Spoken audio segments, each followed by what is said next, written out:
Hello, I am Jake Collins, and this is my commentary for the second episode of The Mummy, Secrets of the Magi, A New Beginning, Part 2. The MacGuffin chase begins in earnest, 4 out of 10. This episode sets a rather unfortunate precedent for the rest of the series. Everyone is chasing a random MacGuffin artefact, the Scythe of Anubis in this particular case, for no real reason.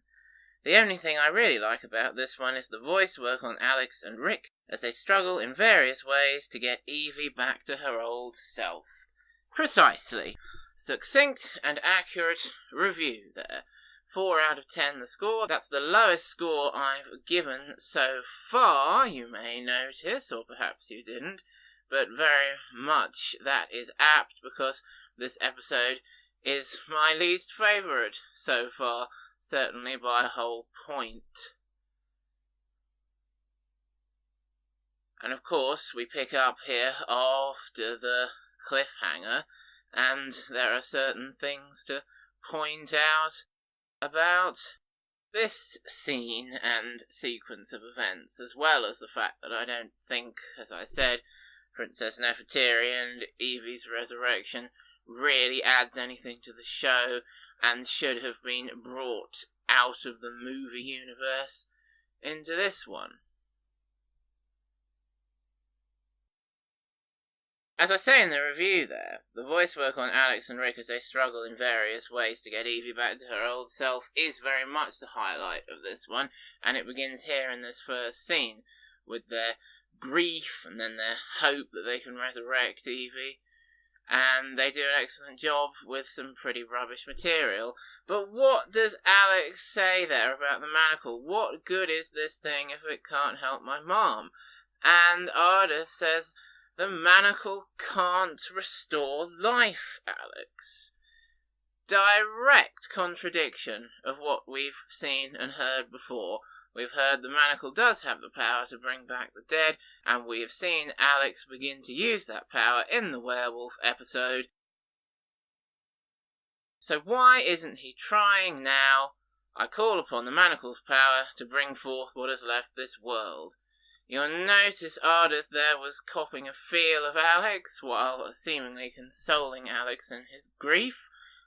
That's manly yet boyish, Ardith was thinking. And what's happening here? One of Jonathan's anti-moments, where he screws up pointlessly for absolutely no reason than to try and get a cheap laugh out of Jonathan the character. He's brought the water to resurrect Evie, hooray, and what happens? He just chucks it over the cliff. What terrible use of Jonathan there as a character. He deserves better treatment than that in this show, and unfortunately he's not really going to get it from this point on, as I have mentioned before. So yeah, they've completely gone back on that manacle resurrection power, bring forth what is left of this world. I mean, even if they were going to say, whoops, didn't work, you'd think it would be worth a try there, and in real life, Alex would have remembered and tried it out there to help his mom. Of course he would. Really rather annoying and inconsistent, that.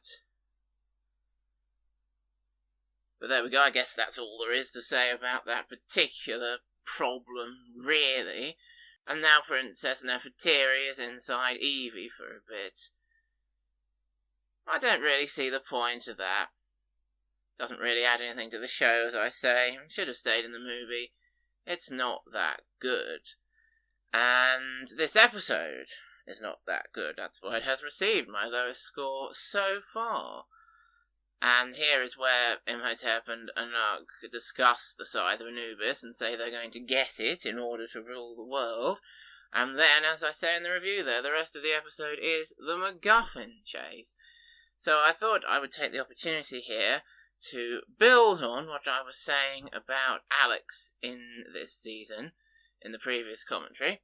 There was a lot to talk about. It was quite fast-paced, and I thought it would just be worth elaborating, going over a few points about Alex here. Now, as I've said before, obviously Chris's changing voice. He's now, if not very nearly 17, then very actually 17 while recording this series, necessitates the fact that Alex is no longer a child. It wouldn't work as a child anymore with that voice. He has the voice of a young man, and now on screen he has the body of a young man, and indeed the mind and journey and emotional problems of a young man. And all that is good for the series.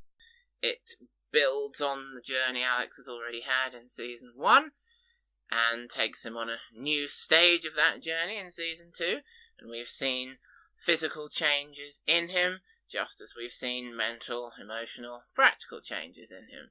Here's Arda talking some more absolute nonsense to him about Magi training, and pulling this bit of rubber or whatever it is to help with your basic Magi defense moves. No, I'm not buying that, Arda, even when we see Alex using it successfully later in the episode.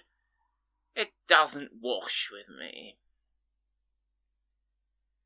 So yes, as I say, Alex in this series I like very much, and I think works very well, and carrying the show forward with Alex as a young man is very much the right thing to do, and the design and the voice and the absolutely brilliant acting voice work from Chris all comes together perfectly to move Alex on in his age, in his journey, in everything about him, and we follow him, and it's an excellent experience. I think it works really, really well, and benefits the show a great deal. But the specifics of his Magi training, as I have said before, I don't like, because the Magi training messes with his head, makes him lose all his confidence. Then later in the series, it's going to make him overconfident, and it just takes him off in directions I don't like to see him going in. Now, you could say, of course, as Arda says later in the series, every hero has a journey to make, and of course you want to see Alex going on a journey, having problems to overcome, coming to terms with things. You don't want to see him jumping straight in and being, as I've said before, that he isn't too perfect, too heroic, unbelievably heroic. And of course he's not all those things, and his Magi journey ensures that he certainly isn't all those things. So, in that case, why do I say I don't like his Magi journey, even though he starts off not getting on with his training and ends up in a better place with it? Because, and I'll tell you exactly why, it takes him back a step. And I was saying this in the previous commentary, and it's very true. It takes him back from where he was in Season 1. A compelling hero's journey with pitfalls and problems is fine, is good, is compelling, but I don't want to see Alex having started that journey with his own natural skills and with his experiences in China and made such huge steps on it by the end of the first season, which I described in great detail on the commentary and my feelings about them, and then kind of have to start the journey over, reset, take so many steps back in order to get back to where he was before he can move on any further with his compelling journey. That's what I don't like about the Magi training. It takes him backwards. Well, sometimes you have to go backwards before you can go forwards, you could say, but I disagree in Alex's case. He should have been going forwards from where he was at the end of Season 1 towards the kind of place where he is at the end of Season 2 without going back and redoing parts of his journey in less compelling, less interesting ways. And that's what I think about that. More Shades of the Mummy returns here with Evie, or is it Princess Nefertiri? Well, it's both, and Anak fighting on the ship.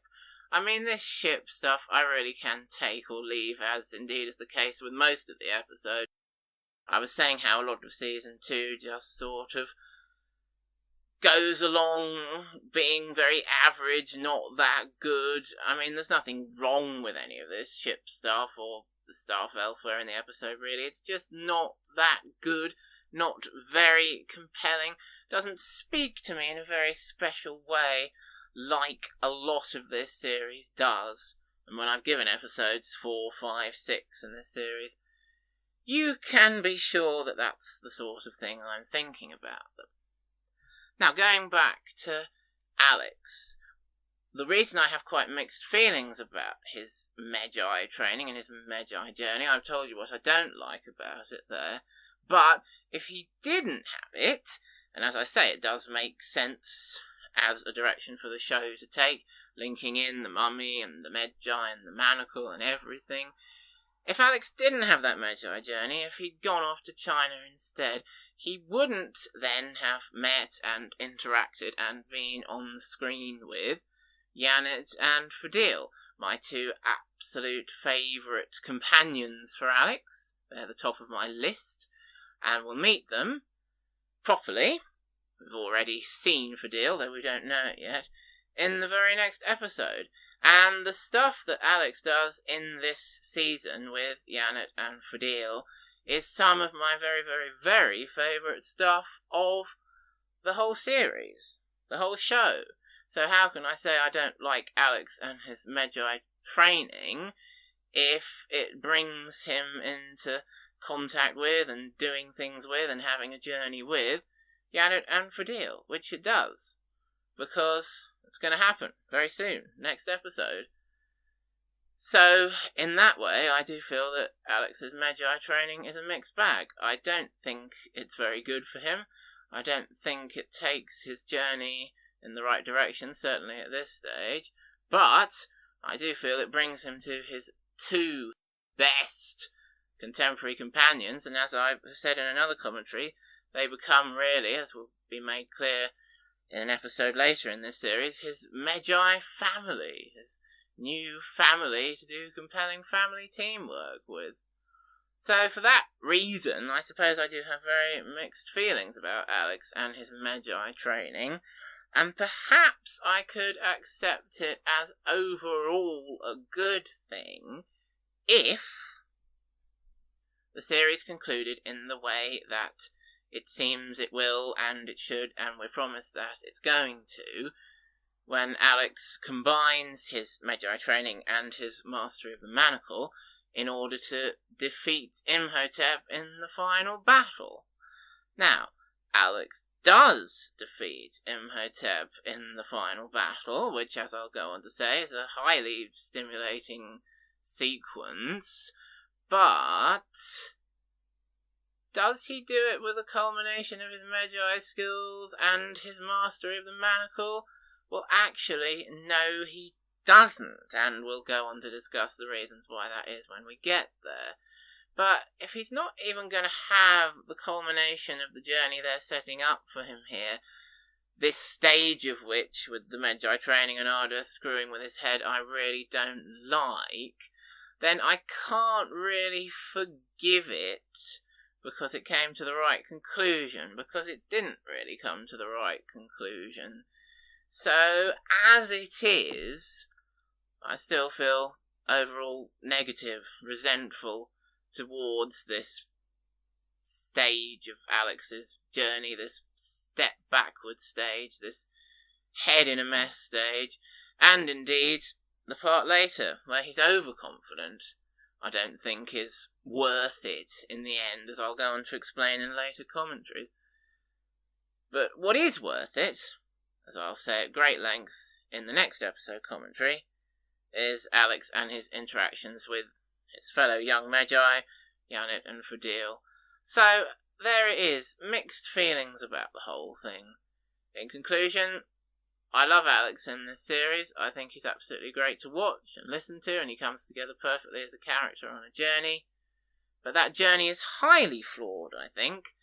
Doesn't really end up in the right place, and the only consolation, but it's a pretty big consolation, because it's one of my very favourite aspects of the show, is the relationship and interactions it gives him with Janet and Fadil. There we go. It's not a simple answer or train of thought, my feelings about Alex and his journey in this series, but that's it, fully expounded, and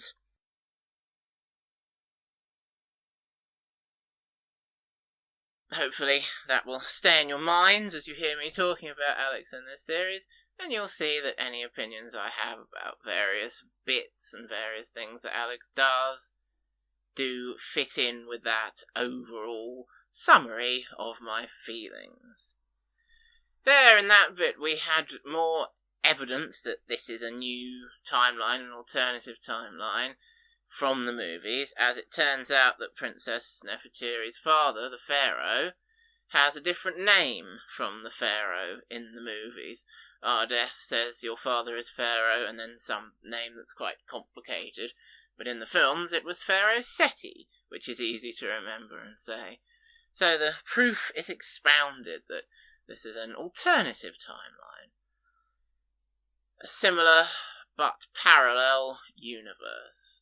And that's probably the last time I'll say that, because I've said it several times, but I do like to spot these bits where it is confirmed, it can be inferred. Here's this bit where Alex fights off Imhotep with his up, down, side, Magi defensive moves, but Alex can do a lot better than that against Imhotep or against anyone using his natural skills and his maniacal skills, and I don't think that's a very good exchange between Alex and Imhotep at all. It's a 4 out of 10 exchange, yet they can easily create 10 out of 10 exchanges if they want to.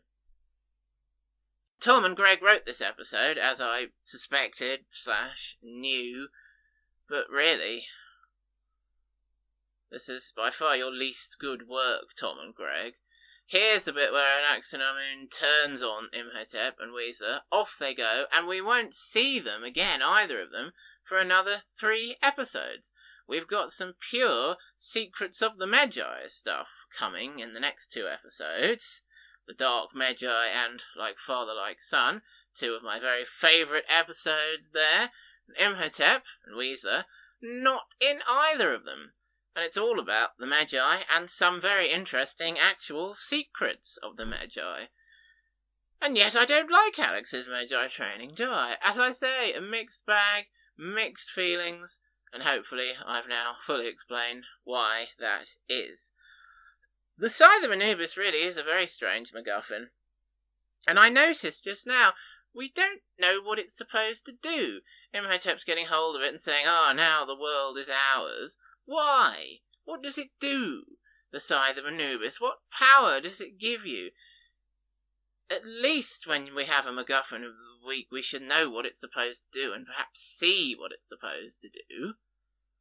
I'm thinking of the eye of Shiva, is it called, that makes it rain fire in the Affair to Remember episode. You know, it's a stupid MacGuffin, but at least we know what it does and we see it do what it's supposed to do. This Scythe of Anubis is pointless. What's it supposed to do? Why does it let you rule the world? It's crazy. That's why this is definitely a 4 out of 10 episode for so many reasons. It ticks along being not that good. And the Scythe of Anubis is a big part of that. But again, here, you see, we get some excellent voice work from Chris to kind of redeem the episode in some ways. Mom, don't leave me again. Absolutely wonderful stuff. You can really tap into the emotion there in Alex's voice. A truly wonderful, immersive voice acting performance. And at this point, it really is carrying the show. And in many other episodes in this series, as I've said, Chris and his voice work of Alex is going to lead the show and do an extremely good job at it. And here, just confirming for us, it's a new timeline. How does it feel to find out you're the reincarnation of Egyptian royalty? Earlier we had, you've never trusted Anuk, you've only just met her, Evie. So that's all confirmation there. Ardith says here, I don't think we've seen the last of Anaxunamun, and again he cops a bit of a feel from Alex's boyish yet manly shoulders there. What a pervert. But of course, Ardith, we haven't seen the last of Anouk, have we? Doubtless she's going to come back and destroy the world. I mean, there's no other possible course of action that she could be planning to take, is there? No. Well, there we go. The end of a 4 out of 10 episode, and some very interesting points about my thoughts on the second season, and occasionally this episode in particular. Do join me again next time for a commentary on one of my very favourite episodes of all, though not one of my 2 absolute favourite episodes of all, The Dark Magi.